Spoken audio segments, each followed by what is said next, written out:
As with other learning management systems, Canvas offers web conferencing to increase face-to-face interaction and to incorporate synchronous learning into distance courses. To set up a web conference session, in the course, select Conferences. Select the Add Conference button. Give the conference a name.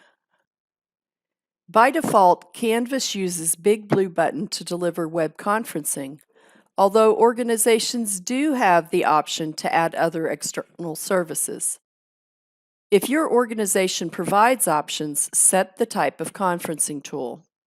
Set the duration and other options, including enabling recording. Add a description for the conference. Click Update to save. Note that Canvas uses two display areas, New and Concluded. Both areas include the conference name and description.